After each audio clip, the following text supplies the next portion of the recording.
नमस्कार दोस्तों, स्वागत है आपका एक और नई कहानी में। स्टोरी को अंत तक जरूर सुने। एक बार की घटना है। महात्मा बुद्ध के सबसे प्रिय और करीबी शिष्य आनंद एक बार कहीं जा रहे थे। तभी रास्ते में उन्होंने देखा कि एक अधेड़ उम्र का व्यक्ति एक चट्टान के ऊपर बैठकर रो रहा है। यह देखकर आनंद वहीं रुक गए और उस व्यक्ति के पास जाकर उसके दुखी होने का कारण पूछा। वह व्यक्ति अपने आंसू पोंछते हुए बोला, मैं यही पास के ही गांव का रहने वाला एक बदनसीब व्यापारी हूं। मैं जो भी काम करता हूं वह बिगड़ जाता है। व्यापार के चक्कर में मैंने अपनी मां और पत्नी के गहने गंवा दिए, अपने परिवार को खो दिया और यहां तक कि अब तो मेरा घर और खेत भी गिरवी पड़े हैं। मुझे तो लगता है कि मेरी किस्मत ही खराब है। उस व्यक्ति की बात सुनकर आनंद बोले, तुमसे किसने कहा कि तुम्हारी किस्मत खराब है? जरा मैं भी तो जानूं कि तुम्हारी किस्मत में क्या खराबी है। व्यक्ति बोला, पहले मैं खेती करता था, लेकिन हर साल उसमें घाटा होता था। कभी सूखा पड़ जाता तो कभी ज्यादा बारिश से फसल खराब हो जाती। कभी आवारा पशु फसल को नुकसान पहुंचाते तो कभी कीड़े मकोड़े और बीमारियां फसल को बर्बाद कर देते। खेती से मेरे परिवार का गुजारा ठीक से नहीं चल पा रहा था, जिससे परेशान होकर मैंने खेती करना छोड़ दिया और व्यापार करने का निश्चय किया। मैंने पत्नी के गहने बेचकर अपना व्यापार शुरू किया, लेकिन मेरा व्यापार नहीं चला। शुरू में तो मेरे परिवार वालों ने थोड़ी बहुत मेरी आर्थिक मदद की, मेरा साथ दिया, लेकिन जैसे जैसे मुझे नुकसान होने लगा, मेरे परिवार वालों ने भी मेरा साथ छोड़ दिया और मुझसे दूर हो गए। अब तो वो मुझे देखकर अपनी नजरें फेर लेते हैं और मुझे ही अपने परिवार की गरीबी और दुर्दशा का जिम्मेदार ठहराते हैं। अब तो मुझे अपना जीवन ही व्यर्थ लगने लगा है। अक्सर मेरे मन में ख्याल आते हैं कि अपना जीवन ही खत्म कर लो, और मैं आज यहाँ आत्महत्या करने ही आया था, लेकिन हिम्मत नहीं जुटा पाया, इसीलिए इस पत्थर पर बैठकर रो रहा था।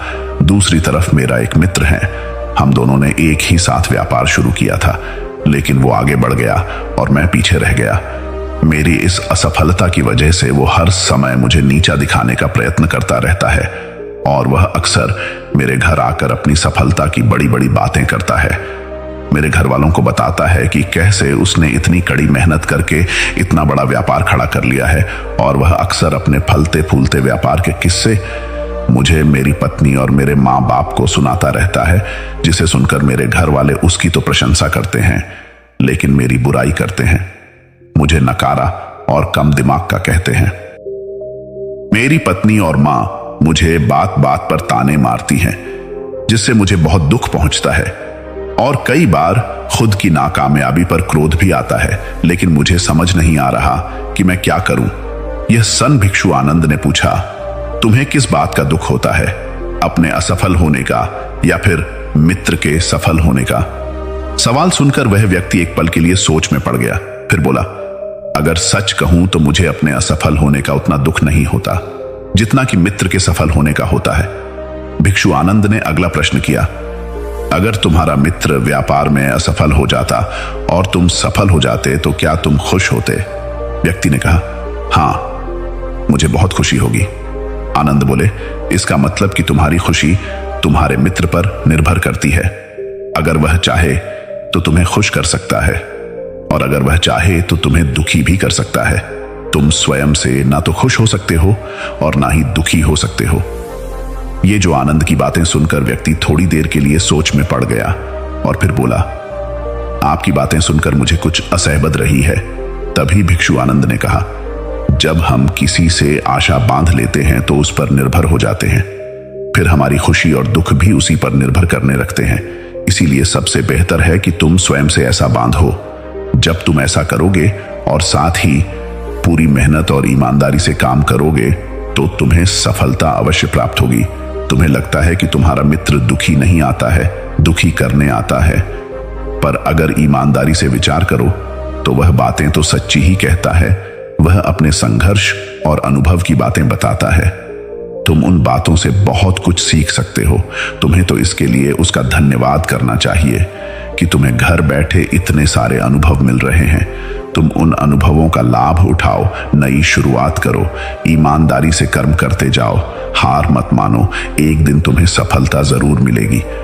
आज तुम जिसे अपना बुरा वक्त या बुरी किस्मत कह रहे हो, एक दिन यह बदल जाएगी और इसी के साथ तुम्हारी सोच और विचार भी बदल जाएंगे। और देखना, जब तुम्हारा अच्छा समय शुरू हो जाएगा तब तुम्हारा मित्र भी तुम्हें अपनी सफलताओं की कहानियां नहीं सुनाएगा। तब वह तुम्हें अपनी असफलताओं और परेशानियों की बातें सुनाइएगा ताकि तुम उसकी बातें सुनकर भ्रमित हो जाओ, तुम्हारा आत्मविश्वास डगमगा जाए और तुम गलत निर्णय ले सको। लेकिन उस समय भी तुम्हें अपनी ही बुद्धि का प्रयोग करना होगा, स्वयं पर विश्वास रखना होगा। जिस प्रकार तुम्हारा मित्र आज तुम्हें दुखी करने आता है, वैसे ही वह उस समय भी तुम्हें दुखी करने आएगा, क्योंकि जिस तरह उसे दुखी देखकर तुम्हें मजा आता है, ठीक उसी तरह उसे भी तुम्हें दुखी देखने में उतना ही मजा आता है। व्यक्ति ने कहा, आपने सही कहा मणिभर, लेकिन मेरा सबसे बड़ा दुख यह है कि मेरे परिवार के लोग भी इसमें शामिल हैं। वास्तव में मैं तो अपने परिवार के लिए अच्छा करना चाहता था, उन्हें खुश रखना चाहता था, लेकिन वो भी मेरी बातों और भावनाओं को नहीं समझ रही, मुझे ही गलत कहते हैं और पिछले कुछ समय से तो वो मेरे साथ भी नहीं है। भिक्षु आनंद ने उस व्यक्ति को समझाते हुए कहा, हम हमेशा चाहते हैं कि हम जो कुछ भी करें लोग उसके लिए हमारी प्रशंसा करें, लेकिन आमतौर पर ऐसा नहीं होता। लोग हमारे प्रयासों की तारीफ नहीं करते, जिससे हम दुखी हो जाते हैं। हमें लगने लगता है कि हमारे मित्र, रिश्तेदार, घर वाले सब स्वार्थी हैं, लेकिन अगर तुम किसी को अपना परिवार मानते हो और उसके लिए कुछ करना चाहते हो, तो फिर तुम ऐसा क्यों सोचते हो कि तुम दूसरों के लिए कुछ कर रहे हो? वास्तव में तुम अपनी खुशी के लिए कुछ कर रहे हो, क्योंकि उन्हें खुश देखकर तुम्हें खुशी होती है।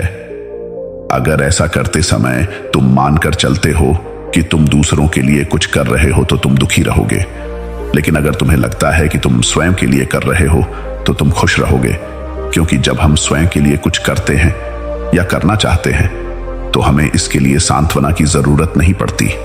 भिक्षु आनंद की ये बातें सुनकर उस व्यक्ति के चेहरे के भाव पूरी तरह से बदल गए। उसने कहा, आप सही कह रहे हैं मुनि, पर मैं समझ गया कि अब तक मेरी किस्मत इसीलिए खराब थी क्योंकि वह दूसरों के हाथों में थी, लेकिन अब से मैं अपनी किस्मत को अपने हाथों में रखूंगा, फिर से प्रयत्न करूंगा, पूरी लगन और ईमानदारी से काम करूंगा और जब तक सफलता नहीं मिल जाती चैन से नहीं बैठूंगा। उस व्यक्ति की बात सुनकर इच्छुक आनंद मुस्कुराए और उसे एक छोटी सी डिबिया देते हुए कहा, इस डिबिया को हमेशा अपने साथ रखना, इसमें एक ऐसा मंत्र है जो तुम्हें बड़े से बड़े दुख से भी बाहर निकाल लेगा, लेकिन इस सीबू को तभी खोलना जब तुम्हारे सारे रास्ते बंद हो जाए, कोई उम्मीद नजर ना आए और तुम्हें लगने लगे कि सब व्यर्थ है, यह दुनिया व्यर्थ है और यहां रहना भी व्यर्थ है। व्यक्ति ने वृक्षों आनंद कथा ने बात किया और उस डिबिया को लेकर अपने घर वापस आ गया। उसने नए उत्साह के साथ दोबारा अपने व्यापार की शुरुआत की और इस बार उसका व्यापार चल पड़ा। अपनी मेहनत और लगन के बल पर बस कुछ ही सालों में वह एक बड़ा व्यापारी बन गया। उसके परिवार वाले भी उसके साथ आ गए और उसका जीवन बहुत ही सुख शांति और समृद्धि के साथ बीतने लगा। लेकिन समय और किस्मत के खेल को आज तक ना कोई समझ पाया है और ना कोई समझ पाएगा। ये सदा एक जैसा नहीं रहता, यह बदलता रहता है। उस व्यक्ति के जीवन में ही बदलाव आया। वह व्यक्ति जिस राज्य में रहता था उस राज्य पर और उसी राज्य के राजा ने हमला कर दिया। उस हमले और लूट मार में उस व्यक्ति का सारा धन भी लूट लिया गया। उसके दुकानें और घर सब जला दिए गए। जान बचाने के लिए उसे अपने परिवार के साथ वहां से भागना पड़ा। व्यक्ति अपने परिवार के साथ कई दिनों तक इधर उधर भटकता रहा। वह दाने दाने को मोहताज हो गया। उसका बच्चा बीमार हो गया और इलाज के अभाव में बीमारी से बुरी तरह तड़पने लगा। यह देखकर उसका हृदय चिपकाकर उठा। उसके पास अपने बेटे के इलाज और परिवार को खिलाने के लिए धन के नाम पर एक सिक्का भी नहीं था। वह अंदर से बुरी तरह से टूट गया। ऐसे में उसे एक बार फिर से निराशा ने घेर लिया।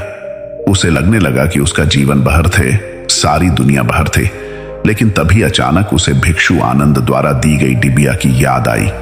उसने बड़ी उत्सुकता के साथ उसे खोला। उस डिबिया के अंदर एक पर्ची रखी हुई थी। उस पर्ची पर कुछ लिखा हुआ था। उस पर्ची को पढ़कर उसकी आंखों के सामने छाया हुआ निराशा का अंधेरा छट गया और वह एकदम से मुस्कुरा उठा। उस पर्ची पर लिखा था, यह वक्त भी गुजर जाएगा। दोस्तों, यह कहानी हमें सिखाती है कि समय के खेल को समझना संभव है। यह हमेशा बदलता रहता है, इसीलिए बुरी परिस्थितियों में हमें अधिक निराश नहीं होना है। आत्मविश्वास बनाए रखना है, क्योंकि समय बदलता जरूर है। आज बुरा है तो कल अच्छा भी जरूर आएगा। दोस्तों, कहानी से कुछ सीखने मिला हो तो कमेंट में यस जरूर लिखें और वीडियो को लाइक और सब्सक्राइब कर दें। मिलते हैं नेक्स्ट स्टोरी में, तब तक लिए राम राम।